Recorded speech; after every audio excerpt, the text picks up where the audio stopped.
어제로 고린도전서가 끝났고요. 오늘서부터 베드로전서를 시작합니다. 베드로전서는 5장까지 되어 있습니다. 길지 않기 때문에 이제 오늘서부터 시작해서 7월 9일까지, 그러니까 다음 주 목요일까지 하면 베드로전서가 끝나게 되고요. 베드로전서가 끝나면 긴 장인 이사야가 시작됩니다. 이사야는 66장까지 있는데 7월 10일서부터 8월 말까지 39장을 하게 되고요. 39장 이후의 내용은 아마 내년에 하지 않을까 생각이 듭니다. 이제 이번 주와 다음 주까지 저희가 공부할 내용이 베드로전서인데요. 베드로전서는 글자 그대로 베드로가 기록한 서신입니다. 베드로가 누구에게 이 편지를 보냈는가? 우리가 앞에 절에 보면요. 예수 그리스도의 사도 베드로는 그러죠. 그리고 보낸 사람들이 뒤에 나옵니다. 뒤에 보면 뭐라고 이야기하냐면 여기 이렇게 이야기합니다. 1절 하반절이죠. 흩어진 나그네 곧 하나님 아버지의 미리하심을 따라 이렇게 나오죠. 여기 흩어진 나그네, 그러니까 그 흩어진 나그네, 흩어졌으니까 고향을 떠나서 나라를 떠나서 여러 지역의 사람들이 피신도 하고 가게 되었습니다. 그러니까 그들은 그곳에서 나그네가 된 것이죠. 근데 그들은 어떤 사람들이냐? 2절 곧 하나님 아버지의 미리 아심을 따라 성령이 거룩하게 하심으로 순종함과 예수 그리스도의 핏부림을 얻기 위하여 택하심을 받은 자들에게 편지하노니. 그러니까 이들은 순종함과 택하심을 받은 자니까 예수를 믿는 사람들, 하나님을 믿는 사람들이죠. 그들에게 편지하는 겁니다. 근데 그들은 지금 어디에 있느냐? 흩어졌다 이거죠. 그래서 나그네다 이렇게 이야기합니다. 그러니까 그들은 흩어짐으로 여러 가지 고통을 받게 되는 상황입니다.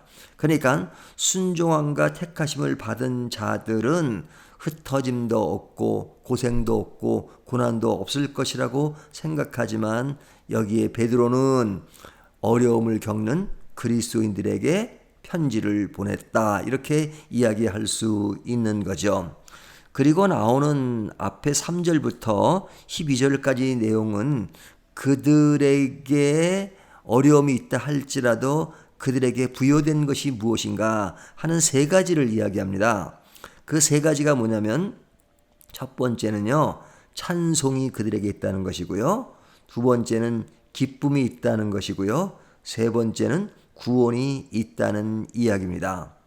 앞에 찬송이 있다는 이야기는 3절부터 5절까지를 보게 되면요.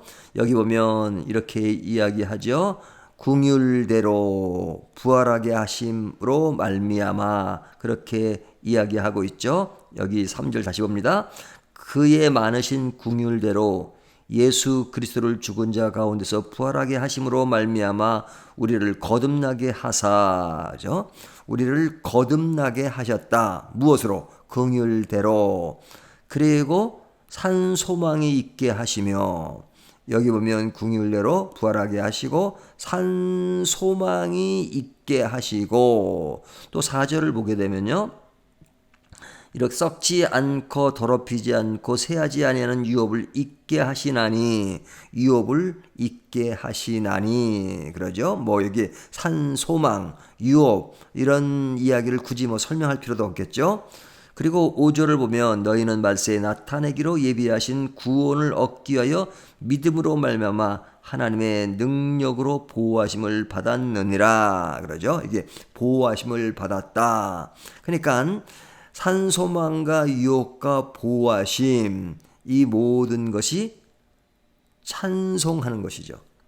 그러니까 이들에게는 매우 어렵고 힘든 흩어진 나그네지만 그들에게 찬송이 있다 하는 이야기입니다. 두 번째 이야기는 기쁨이 있다는 이야기인데요. 그 기쁨이 있다는 이야기는 계속 이어지고 있죠.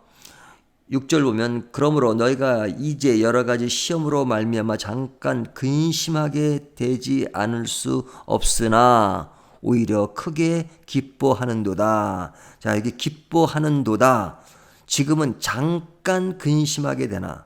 이 잠깐이라고 하는 것은 시간적으로 어느 정도라고 말할 수는 없겠지요. 어떤 사람에겐 길고 어떤 사람은 좀 짧을 수 있습니다.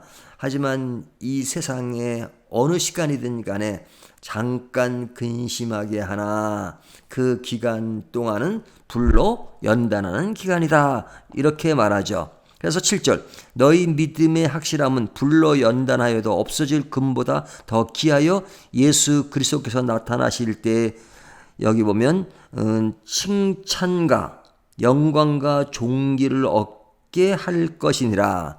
그러니까 잠깐 근심하게 하지만 그 기간은 불로 연단하는 그런 기간이다. 그래서 찬송과 영광과 존귀가 있는다. 이렇게 말하고 있습니다.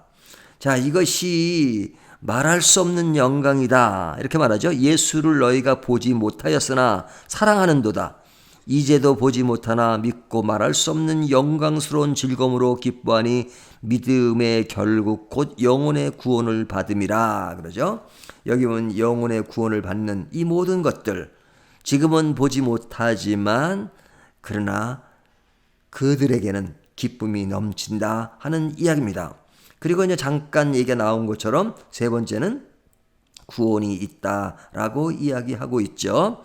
여기 오면 9절 믿음의 결국 곧 영혼의 구원을 받음이라. 그리고 10절 이 구원에 대하여는 너에게 임할 은혜를 예언하던 선지자들이 연구하고 부지런히 살펴서 자기 속에 계신 그리스도의 영이 그 받으실 고난과 후에 받으실 영광을 미리 증언하여 누구를 또는 어떤 때를 지시하는지 상고하니라. 그러죠. 이 구원을 위해서 선지자를 통해서 계속해서 말씀하셨고 예고하셨고 했다는 이야기를 합니다. 그러니까 구원은 우리에게 너무 소중한 것이잖아요.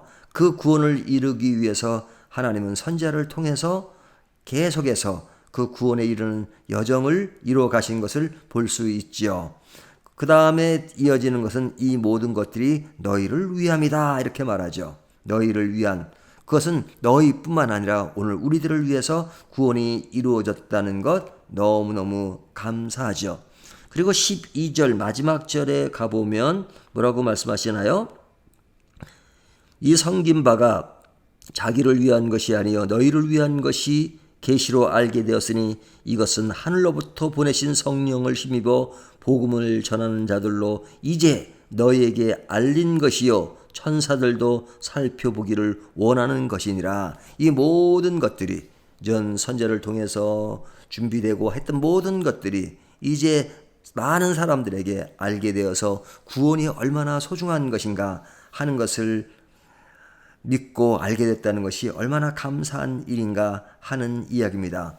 다시 정리를 하면 베드로는 흩어진 나그네들 힘든 사람들이겠지만 그들에게 찬송이 있고 기쁨이 있고 구원이 있고 이런 것이 그들을 힘든 상황에서도 이런 내용들이 지배하기 때문에 그 어려움을 잘 견딜 수 있고 그런 가운데서 어려운 가운데서도 오직 주의 사랑과 주의 은혜 가운데서 묵묵히 그 모든 과정을 잘 겪을 수 있다 하는 것을 보여주는 것입니다.